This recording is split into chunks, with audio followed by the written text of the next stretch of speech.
Rajmane madam आणि उपस्थित सर्व माझ्या आदरणीय मॅडम, सर्व इथला स्टाफ. खरं तर मॅडमचा फोन जेव्हा आला त्यावेळेला मी थोडीशी म्हणजे हो म्हणावं की नाही याच्यामध्ये साशंक होते काही अडचणींमुळं.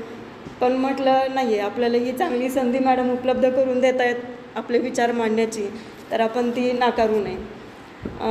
कुसुमाग्रजांचा जन्मदिवस आपण मराठी भाषा गौरव दिन म्हणून साजरा करतो आणि त्या संदर्भात कांबळे मॅडमने आपल्या प्रास्ताविकेतून आपल्याला खूप छान माहिती सांगितली आणि मला असं वाटतं की तो भाग परत रिपीट व्हायला नको आहे, कारण आपल्याला अजून त्यातल्या काही वेगळ्या गोष्टी पाहता येतात का त्या आपण बघाव्यात असं मला वाटतं. आणि त्या अनुषंगाने फारसा वेळ न घेता मी माझ्या डायरेक्ट विषयालाच इथे या ठिकाणी हात घालते.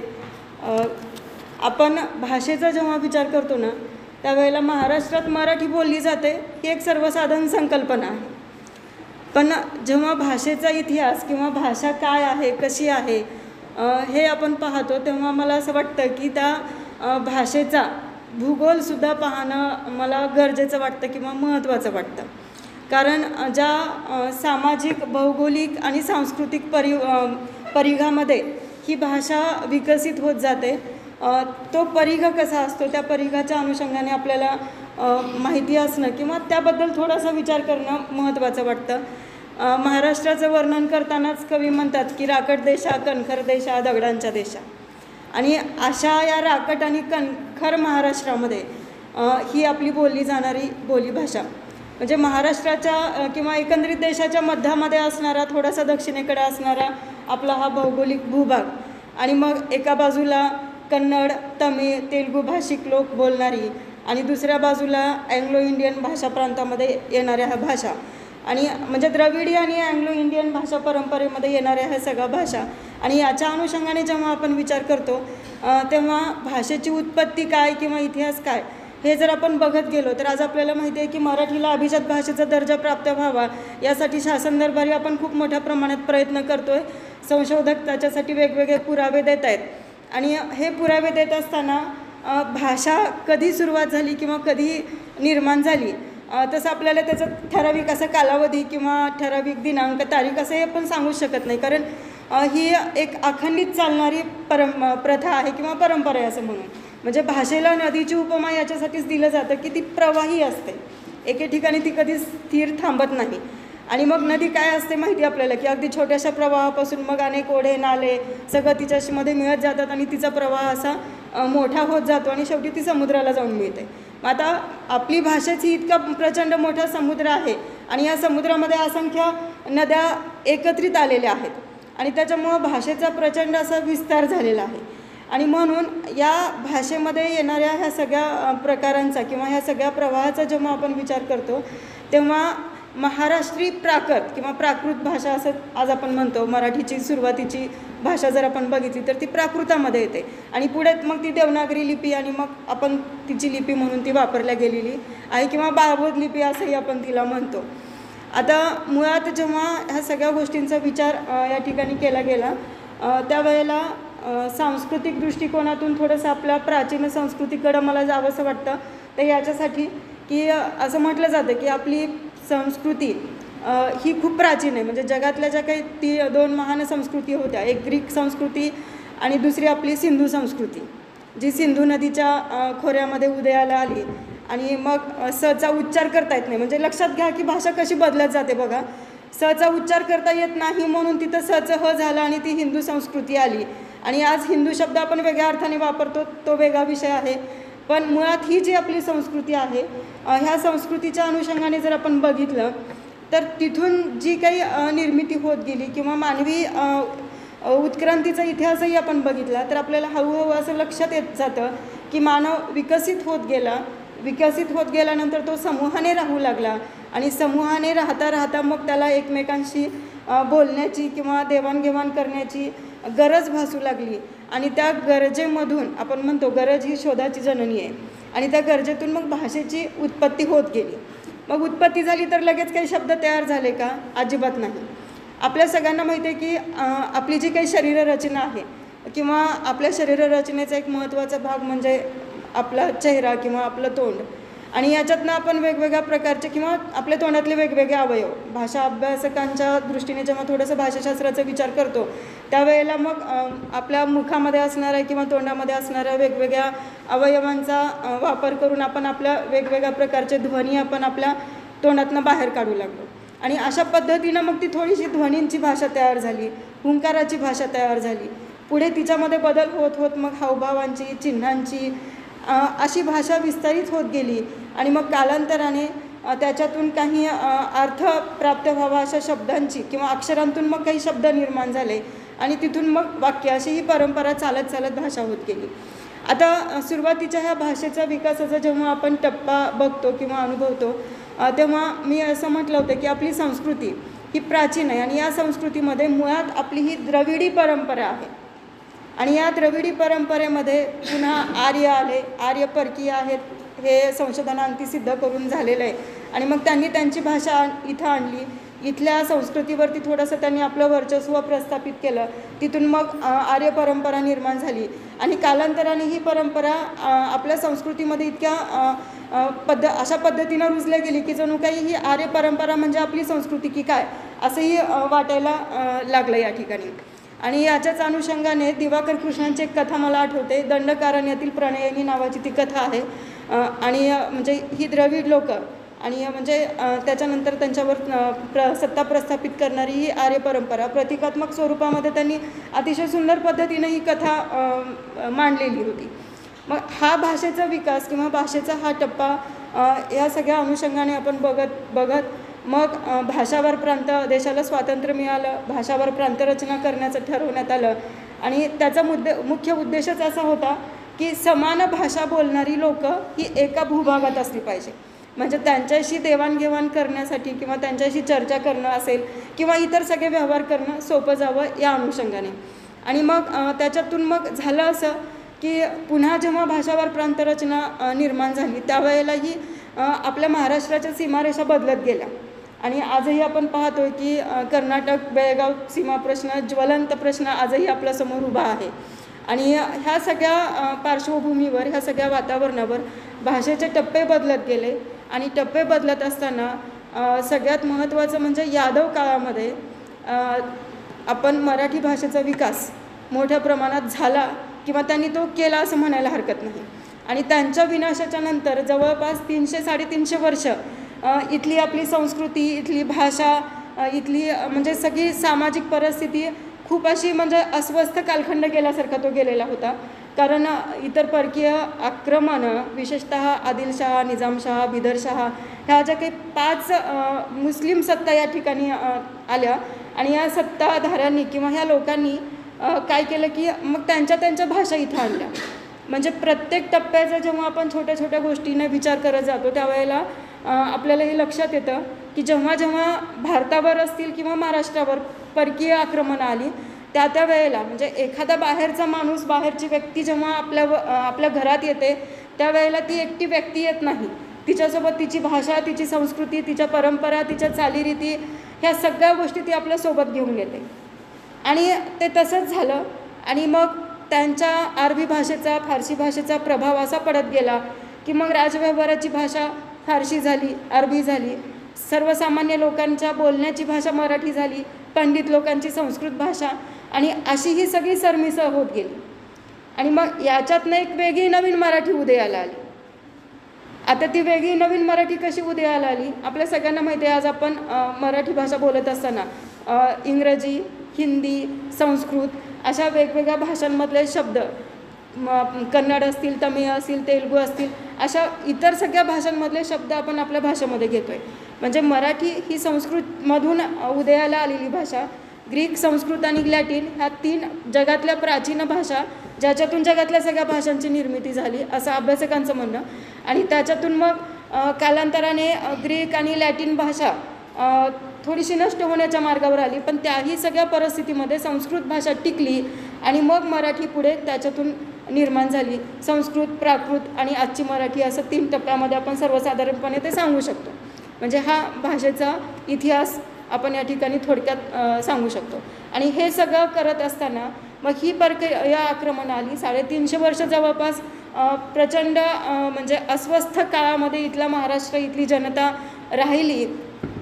आणि त्याच्यानंतर मग शिवाजी महाराजांच्या म्हणजे स्वराज्यापर्यंत ही प्रचंड अस्वस्थता इथल्या जनमानसाने अनुभवली. आता शिवाजी महाराजांनी स्वराज्य निर्माण केलं, इतिहास आपल्या सगळ्यांना हा माहिती आहे, लढाया केल्या, सगळं काही केलं. पण फक्त शिवाजी महाराजांचा हा एवढा एकच पैलू या ठिकाणी नाही आहे. शिवाजी महाराजांनी राज्यव्यवहाराची भाषा ही मराठी भाषा केली. आणि एवढंच नव्हे तर मराठीतला पहिला शब्दकोश छत्रपती शिवाजी महाराजांनी आपल्या कालखंडामध्ये करवून घेतला. म्हणजे फक्त त्यांनी ढाल तलवार घेऊन युद्ध केलं एवढंच नव्हे, तर त्यांची भाषा किंवा भाषेच्या बाबतीतली असणारी तळमळ ही सुद्धा फार महत्त्वाची गोष्ट आहे. आणि अशा काही छोट्या छोटे गोष्टी किंवा छोटे छोटे पैलू कुठेतरी बाजूला राहतात आणि एक वेगळ्या पद्धतीनं आपल्यासमोर तो इतिहास उभा केला जातो. त्याची कारणं पण बरीच वेगळी आहेत. आता हे सगळं बघत असताना साधारणतः इसवी सनाचा 3-4 शतकापर्यंत आपल्याला मराठी भाषेच्या अस्तित्वाचे पुरावे सापडतात. आणि मग गाथा सप्तशती हा मराठीतला प्राचीन आणि जुना ग्रंथ म्हणून ओळखला जातो. तिथून मग पुढे 11व्या शतकामध्ये जेव्हा आपण महानुभाव संप्रदायाची निर्मिती झाली आणि या महानुभाव संप्रदायाचे प्रवर्तक चक्रधर स्वामी यांनी मराठी भाषेच्या विकासासाठी खूप मोठ्या प्रमाणात प्रेरणा दिली. आणि अगदी आपल्या शिष्यांना त्यांनी सांगितलं की बाबा तुम्ही संस्कृतमध्ये संवाद नाही करायचा, तर तुम्ही मराठी भाषेतून संवाद करा. आणि मग सगळ्यात महत्त्वाचं मोठ्या प्रमाणामध्ये साहित्य निर्मिती या कालखंडामध्ये झाली. 11व्या-12व्या शतकामध्ये मराठीतला पहिला ग्रंथ, चरित्र ग्रंथ ज्याला आपण लीळाचरित्र म्हणतो, तो त्या मराठीमध्ये निर्माण झाला. मराठीतली आद्य कवयित्री महदंबा निर्माण झाली. आणि हे सगळं जेव्हा आपण पाहतो त्यावेळेला मग तिथून पुढे संत परंपरा आली. संत परंपरेच्या नंतर या संतांनी जे अक्षर वाङ्मय निर्माण केलं, ज्ञानेश्वरांची ज्ञानेश्वरी आज आपल्या सगळ्यांना अगदी ग्रामीण भागातल्या अडाणी माणसाला सुद्धा तोंडपाठ असते. आणि हे अक्षर वाङ्मय जे कधीच नष्ट होणारं नाही असं वाङ्मय मराठीमध्ये निर्माण झालं. आणि तिथून जी परंपरा निर्माण झाली, मध्ये मग पेशवे काळ आला, शिवकाळ आला, पेशवे काळ आला, तिथून इंग्रजांचा कालखंड आला आणि त्याच्यानंतर मग स्वातंत्र्योत्तर कालखंड. आणि ह्या सगळ्या कालखंडांचा जेव्हा आपण विचार करायला लागतो त्यावेळेला या प्रत्येक कालखंडामध्ये सगळ्यात पहिल्यांदा जर परिवर्तन कशामध्ये झालं असेल किंवा बदल कशाचा झाला असेल तर तो भाषेत बदल होत गेला.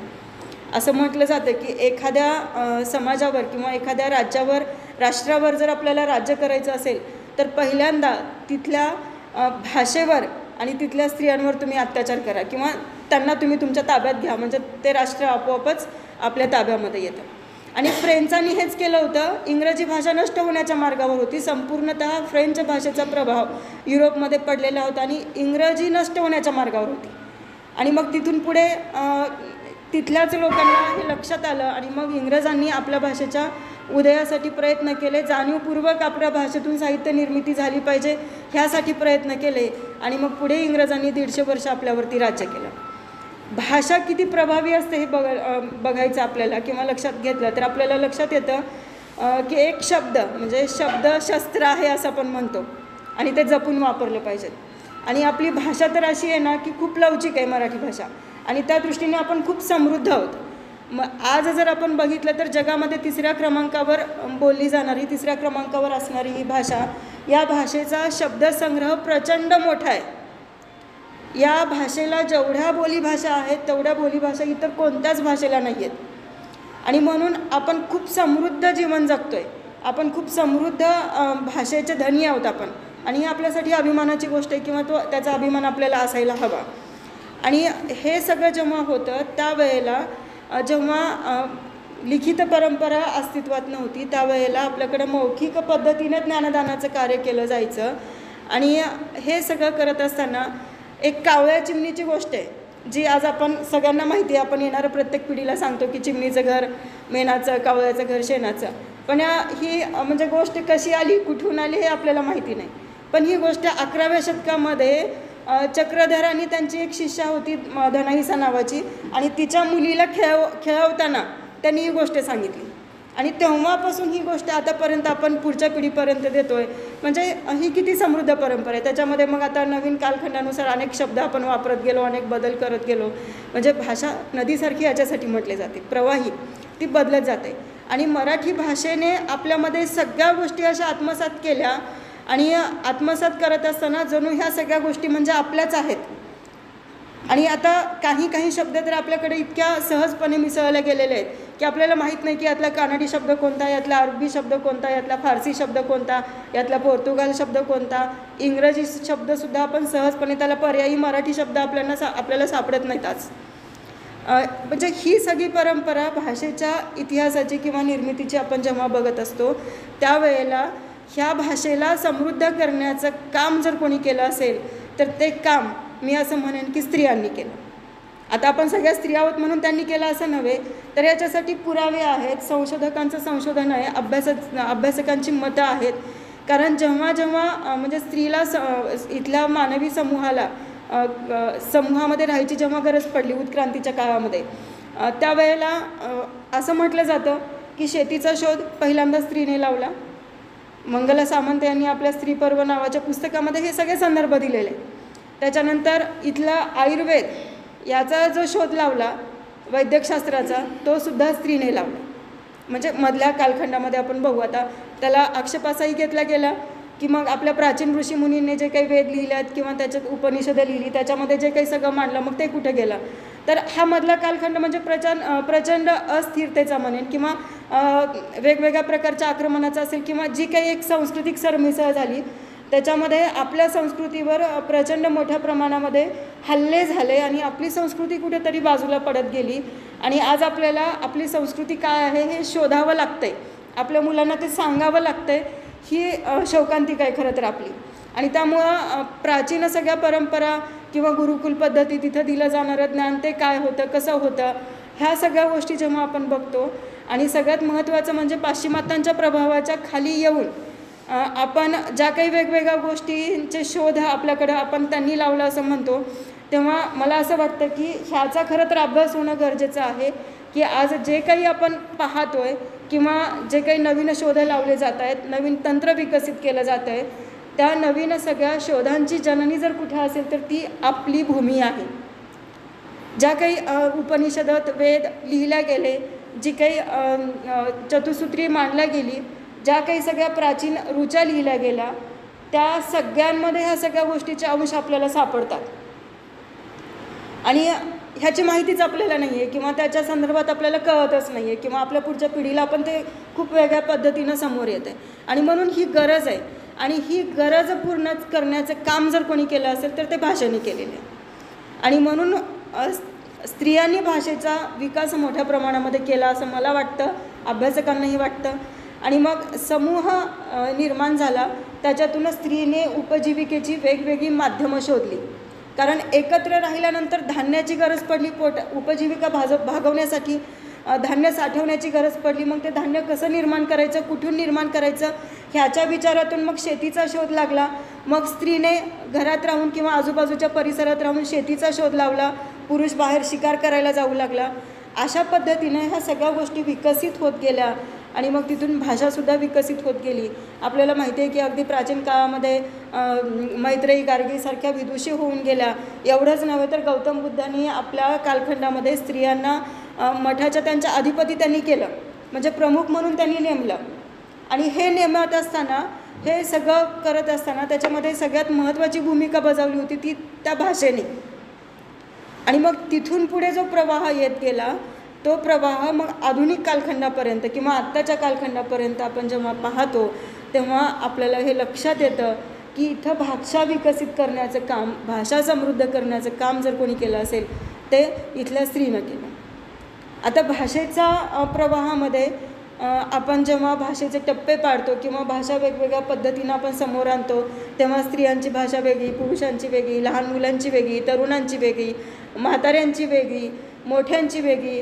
आणि त्याच्यानंतर वेगवेगळ्या प्रकारचे व्यवसाय केले जाणारे व्यावसायिक आहेत, त्यांच्या वेगवेगळ्या भाषा त्याच्यामध्ये येतात. त्या आपण जे काही काम करतो त्या कामाच्या अनुषंगाने येणाऱ्या वेगवेगळ्या भाषा, ज्या परिसरात राहतो त्या परिसराच्या अनुषंगाने येणारी भाषा, आणि मग तिथून निर्माण होत गेलेल्या ह्या सगळ्या भाषा आज असंख्य बोलीभाषा मराठीमध्ये बोलल्या जातात.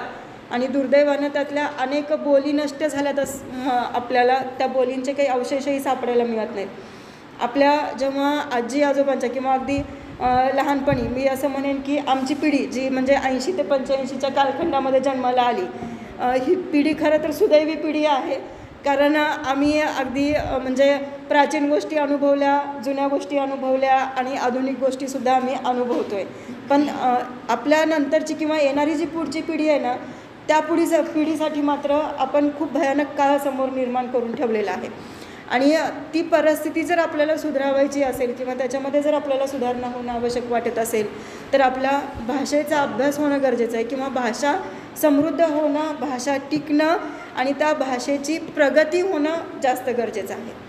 आणि म्हणून भाषेने किंवा आपल्या या मातृभाषेने, जिला आपण आपली बोली म्हणतो, जननी म्हणतो, म्हणजे मातृभाषा ही आपल्या आईसारखी असते. आपली आई जसं आपल्यावरती प्रेम करते, त्याच पद्धतीनं ही भाषासुद्धा आपल्यावरती प्रेम करते, आपला जिव्हाळा जपते.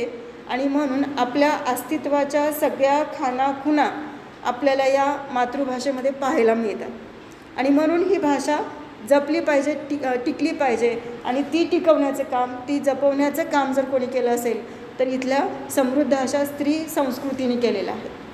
मग ह्याचा सगळा विचार जेव्हा आपण करतो त्यावेळेला प्राचीन कालखंडापासून जर आपण बघितलं किंवा अगदी मधल्या 10व्या 11व्या शतकामध्ये 12व्या शतकामध्ये जर आपण बघितलं तर या मराठीतली पहिली कवयित्री जिला आपण म्हणतो महदाईसा किंवा महदंबा, जिनं धवळे नावाचा काव्यप्रकार मराठीमध्ये प्रचलित केला, आणला.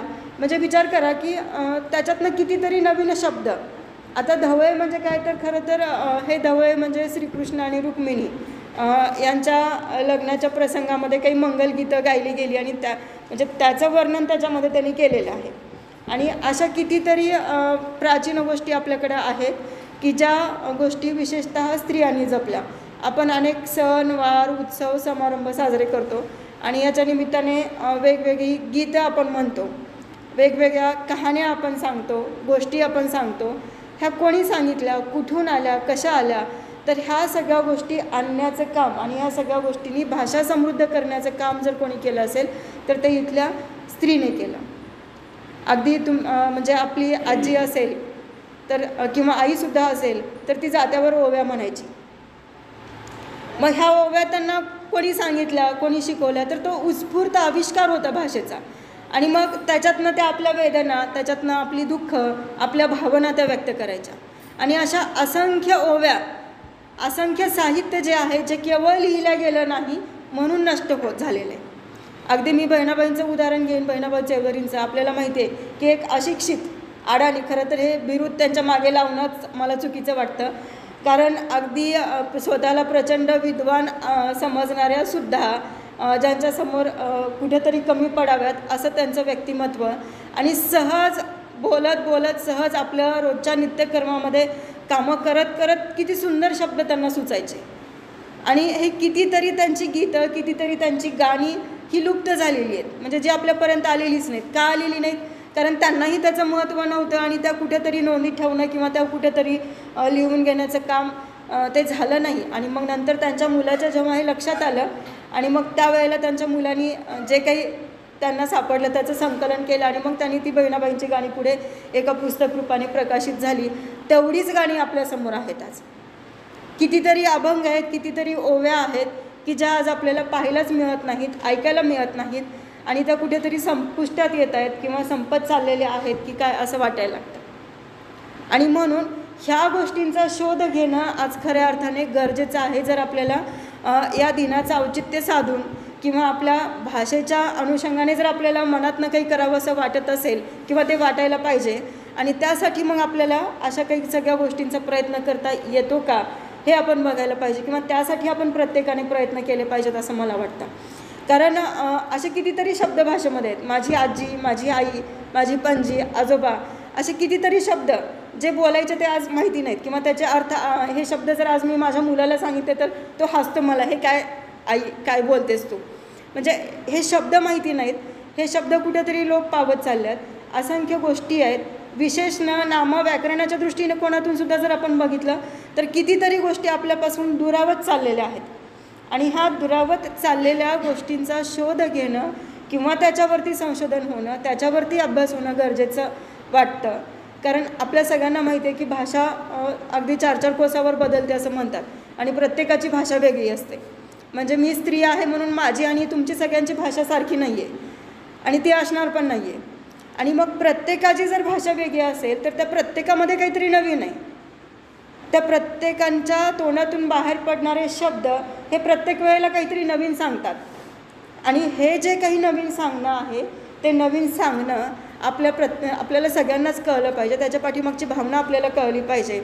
आणि म्हणून मी एक दादा कोंडकेंचं उदाहरण घेईन की त्यांची जर चित्रपट आपण बघितली तर भाषेच्या दृष्टीने समृद्ध म्हणेन मी. कारण वेगवेगळ्या अर्थाने बोलणं म्हणजे मराठी भाषा जेवढी समृद्ध आहे ना तेवढी मजेशीर पण आहे. मजेशीर मी याच्यासाठी म्हणते की आपल्या भाषेमध्ये आपण ज्या पद्धतीनं तिचा उच्चार करतो, रस व दीर्घ असतील किंवा आवाजातले चढ उतार असतील याच्यानुसार त्याचा अर्थ बदलत जातात आणि ही सुविधा इतर भाषेमध्ये नाही आहे. एका शब्दासाठी आपल्याला अनेक पर्यायी शब्द मराठीमध्ये सापडतात. एवढंच नव्हे तर क्रिया एकच असते पण ती क्रिया आणि त्या क्रियेचा जो भाव असतो त्या प्रत्येक भावासाठी वेगळा शब्द आपल्याला मराठीमध्ये सापडतो जे इतर कुठल्या भाषेमध्ये आपल्याला सापडत नाही. आणि हे सगळं समृद्ध करण्याचं काम कोणी केलं तर स्त्रीने केलं. संत परंपरेमध्ये आपण पाहतो की या सगळ्या संत स्त्रिया ज्या स्त्रियांना खरं तर लिहिता वाचता येत नव्हतं किंवा त्या कुठल्या शाळेमध्ये गेल्या नाहीत, कुठल्या गुरुकुलात गेल्या नाहीत, पण त्यांचे जगण्याचे अनुभव त्या उत्स्फूर्तपणे आपल्या शब्दांच्या माध्यमातून आपल्यासमोर आणायच्या. आणि आजही जेव्हा त्यांचे आपण अभंग ऐकतो, त्यांच्या रचना ऐकतो म्हणजे भारावून जातो. मुक्ताबाईंचे ताटीचे अभंग आपण बघितले, कानोपात्राची आर्त हाक आपण तिच्या अभंगातून ऐकली तर आजही कुठेतरी आपला जीव तळमळतो. आणि हे सगळं जेव्हा होतं आणि ते आपल्यापर्यंत पोहोचतं, ते पोहोचवण्याचं काम ती केवळ भाषा करत असते. आणि तिथून मग हा सगळा भाषेचा प्रवाह किंवा भाषेचं हे सगळं बदलतं स्वरूप आणि बदलत जाणारी ही सगळी प्रक्रिया जर बघितली तर असंख्य अशा गोष्टी आपल्याला भाषेमध्ये पुन्हा नव्याने रुजवण्याची गरज आहे असं मला वाटतं. आणि ही गरज आपण प्रत्येकाने पूर्ण केली पाहिजे. मी मध्यंतरीच्या काळामध्ये माझ्या शाळेतल्या मुलींना एक प्रकल्प दिला होता. तो याच्यासाठी दिला होता की माझी शाळा ज्या भागामध्ये आहे तो सगळा स्लम एरिया म्हणजे माझ्याकडे येणारे बहुतांश 75 ते 80% मुली ह्या मजूर वर्गातल्या किंवा असेच इतर तत्सम काम करणारे की ज्यांच्या घरामध्ये कुठल्याही प्रकारचं फारसं शिक्षणाचं वातावरण नाही आहे, फक्त मुलगी घरी राहत नाही ना शाळेत सुरक्षित राहते म्हणून जा शाळेत असं म्हणणारा बराचसा पालकवर्ग. अशी बरीचशी पालक आहेत की ज्यांना माहीत नाही की आपली मुलगी कोणत्या वर्गात आहे, आपल्या मुलींची नावंसुद्धा त्यांच्या लक्षात राहत नाहीत. अशा सगळ्या परिस्थितीमध्ये आणि मग त्या वेगवेगळ्या भागातून येणाऱ्या, वेगवेगळ्या परिघातून येणाऱ्या, वेगवेगळ्या भाषिक प्रांतामधून येणाऱ्या या मुली आणि मग त्यांच्या घरात वेगवेगळ्या पद्धतीच्या बोलीभाषा बोलल्या जातात. आणि मग मी मुलींना सांगितलं आणि एक असं केलं की माझ्या घरी दुसऱ्या मुलीने यायचं, माझ्या घरातली भाषा किंवा मला काही नवीन वाटलेले शब्द काय आहेत, त्या शब्दांचे अर्थ काय आहेत ते लिहायचे, शोधायचे. अशा पद्धतीनं तो प्रकल्प मी दिला. आणि एक पालक माझ्याकडे आले आणि ते म्हणले, मॅडम हे काय सांगायला तुम्ही आणि हे काय आम्हाला माहिती नाही. मग मी म्हटलं तुम्ही हे बोलताय तर कुठून बोलताय? नाही माहीत, आमच्या घरात असंच बोललं जायचं आणि आम्ही असंच बोलतो. मग याचा अर्थ काय किंवा हे शब्द कुठे कसे वापरले जातात, का वापरले जातात, मग हे त्यांनाही सांगता नीट आलं नाही. पण त्याचा एक फायदा असा झाला की मुलींना वेगवेगळे शब्द माहीत झाले आणि मग त्याच्यातून त्या शब्दांचे अर्थ शोधण्याची प्रक्रिया सुरू झाली. आणि मग अर्थ शोधत असताना इतकी मनोरंजक माहिती मुलींच्या समोर आली आणि काही काही शब्दांचे अर्थ अशा पद्धतीने समोर आले की अरे बापरे मॅडम हा शब्द असा वापरला जातो का. म्हणजे आज आपण मराठी भाषेमध्ये अनेक शब्द चांगल्या अर्थाने वापरतो पण मुळात त्या शब्दांचे अर्थ मूळ चांगले नाही आहेत. आता ते कसं, एक उदाहरण देते फक्त. मी आपल्याकडं खानदानी हा शब्दप्रयोग वापरला जातो म्हणजे आपल्याला थोडासा अभिमान वाटतो की मी खानदानी घरातली आहे असं म्हणायला. पण ह्या शब्दाची उत्पत्ती कशी झाली तर ह्या शब्दाची उत्पत्ती अशी झाली, खान एक म्हणजे मुस्लिम आणि मध्यंतरीच्या कालखंडामध्ये आपल्यावर मुस्लिमांची सत्ता निर्माण झाली. आदिलशाही असेल, कुतुबशाही असेल. मग ह्या लोकांनी काय केलं, जेव्हा जेव्हा परकीय भारतात आले तेव्हा त्या परकीयांनी आपल्यासोबत आपल्या स्त्रिया नव्हत्या आणलेल्या आणि मग त्यांनी काय केलं, इथली स्त्री म्हणजे माझीच अशा पद्धतीनं त्यांचं वर्तन होतं.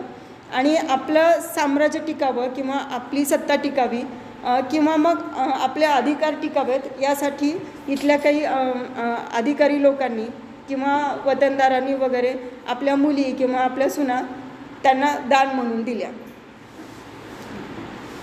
आणि आपलं वतन टिकवलं. आणि मग त्या काळामध्ये ज्यांनी आपल्या मुली असतील किंवा आपल्या घरातल्या स्त्रिया दान केल्या असतील खानाला, ते खानदानी झाले, म्हणजे ते वाईट झाले, त्या काळातला तो समज. पण आज आपण तो शब्द इतक्या अभिमानाने मिरवतोय की आम्ही खूप खानदानी घरातले, म्हणजे हे आपल्याला माहितीच नाही आहे ना ह्याचा मूळ अर्थ काय आहे किंवा ह्याचा नेमका प्रकार काय किंवा हे काय कशामुळं हा शब्द आला हे आपल्याला माहिती नाही. आणि मग कुठेतरी या शब्दांचे अर्थ मुलांनी शोधावेत. त्या शब्दांची उत्पत्ती कशी झाली, तो शब्द कसा निर्माण झाला, का निर्माण झाला, त्याचा अर्थ काय आहे, तो कशा पद्धतीनं बोलला गेला, का बोलला गेला, हे सगळं आपल्याला समजावं ह्यासाठी उत्पत्तीकोश बघणं गरजेचं होतं. आणि दुर्दैवानं आपल्याकडं अशी फार मोठी शब्दसंग्रह आपल्याकडे अवेलेबल नाहीत. अगदी कृपा कुलकर्णी असतील किंवा श्रीपाद जोशी असतील, यांनी जे काही सांस्कृतिक कोश, विश्वकोश आणि त्याच्यानंतर उत्पत्तीकोश जे काही केले तेवढेच आपल्याकडे आहेत. त्याच्यामध्ये पुन्हा नवीन काही फारशी भर झालेली नाही आहे किंवा भर घातल्या गेलेली नाही आहे. आणि म्हणून ही भर पडणं गरजेचं आहे. आणि असे असंख्य शब्द, मग मी मुलींना सांगते की तुमचं आडनाव आहे, मग हे आडनाव असं का तयार झालं, मग थोडंसं शोधा बरं, का तयार झालं, कशामुळं तयार झालं, त्याच्या पाठीमागचे अर्थ काय आहेत, संदर्भ काय आहेत. आणि मग त्या पालकांनाही ते कळालं नाही किंवा माहिती नव्हतं, मग त्या मुलींनी थोडंफार शोधण्याचा प्रयत्न केला. आजकाल आपल्या सगळ्यांना गुगल फार सोपं झालं आहे बघायला, पण गुगलवर पण अशा कितीतरी गोष्टी आहेत की ज्या आपल्याला सापडणार नाही आहेत. आणि त्या सगळ्या गोष्टी आपल्या भाषेमध्ये आहेत. त्याची सगळी पाळंमुळं जर कुठे आहेत तर ती आपल्या भाषेमध्ये आहेत. आणि म्हणून ह्या सगळ्या भाषेचा विकास होणं गरजेचं होतं. आणि हे विकास करण्याचं काम या ठिकाणी लिहिणाऱ्या स्त्रियांनी नंतर केलं. तारा भवाळकरांनी मराठी साहित्यामध्ये प्रचंड मोठं असं संशोधन केलेलं आहे स्त्रियांच्या लेखनावरती, विशेषतः ओव्या, अभंग, ह्या ज्या काही प्राचीन परंपरेतल्या सगळ्या स्त्रिया आहेत त्यांच्या अनुषंगाने. आणि एका चॅनलवरती त्यांचा मुलाखतीचा एक कार्यक्रम होता आणि त्या मुलाखतीच्या कार्यक्रमामध्ये हे सगळं करत असताना अगदी तारा भवाळकरांना सहज उत्स्फूर्त कितीतरी शब्द त्या ठिकाणी सुचले आणि त्या सगळ्या शब्दांची भर त्या साहित्यामध्ये पडत गेली. आपल्या सगळ्यांना हे माहिती आहे, म्हणजे सावरकरांचा आपण एक वेगळ्या दृष्टिकोनातून विचार करतो, पण सावरकरांनी मराठी भाषेमध्ये कितीतरी नवीन शब्दांची भर घातली. भाषाशुद्धीची चळवळ त्यांनी चालवली आणि त्यांनी जे काही साहित्य रचलं त्या साहित्यातून त्यांनी हजारो शब्द मराठी भाषेला प्रदान केलेले आहेत. म्हणजे हे केवढं मोठं भाषेचं वैभव आहे आपल्यासाठी. आणि हा सगळा प्रवाह जेव्हा भाषेचा आपण येत जातो त्यावेळेला याच्यामध्ये घरातली जी काही स्त्री होती त्या स्त्रीने किंवा अगदी नंतर बाहेर पडणाऱ्या स्त्रीने आपल्या वेगवेगळ्या अनुभवांच्या माध्यमातून वेगवेगळ्या शब्दांची भर घातली आणि मग त्याच्यातनं मोठ्या प्रमाणामध्ये साहित्य निर्मिती होत गेली. आणि ही साहित्य निर्मिती होत असताना किंवा ही साहित्य निर्मिती झाल्यानंतर मग आधुनिक काळामध्ये विशेषतः लेखनकलेचा विकास झाल्यानंतर किंवा उदय झाल्यानंतर मग स्त्रिया लिहू लागल्या, बोलू लागल्या आणि मग त्यांच्या भावना किंवा त्यांच्या अनुभवातले नवनवे शब्द भाषेमध्ये पुन्हा येत गेले आणि त्या शब्दांची नव्याने भाषेमध्ये भर पडत गेली. आणि मग होत असं गेलं की आजही आपण पाहतोय की स्त्रियांच्या म्हणजे व्यक्त होण्याचं प्रमाण तसं खूप कमी आहे.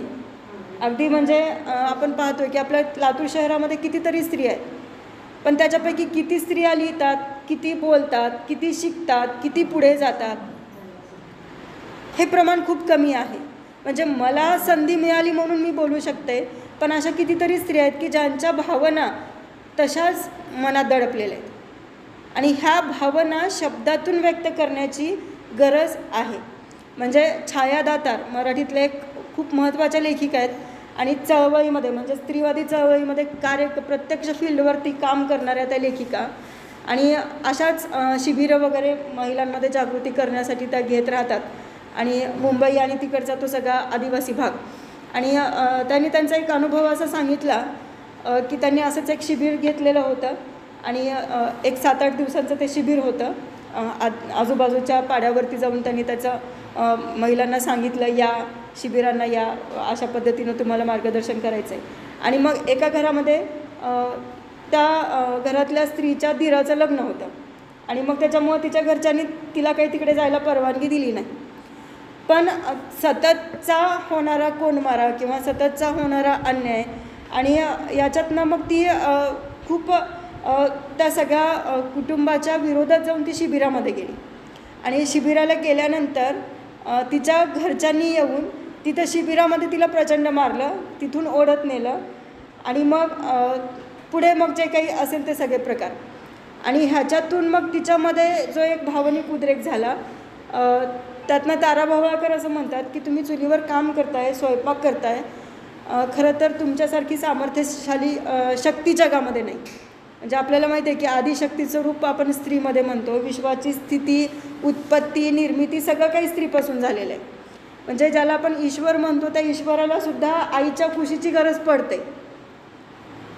आणि मग आपण तर सर्वसामान्य माणसं आहेत. म्हणजे इतकं सामर्थ्य, एवढी क्षमता आहे की ज्या ज्या वेळेला म्हणजे देवांनासुद्धा जिथं शक्य झालं नाही तिथं त्यांनी स्त्रीचं रूप घेतलं किंवा आपल्या स्वतःच्या बायकांना समोर आणलं आणि दानवाशी संघर्ष करून आपल्याला जे साध्य करायचं ते साध्य करून घेतलं.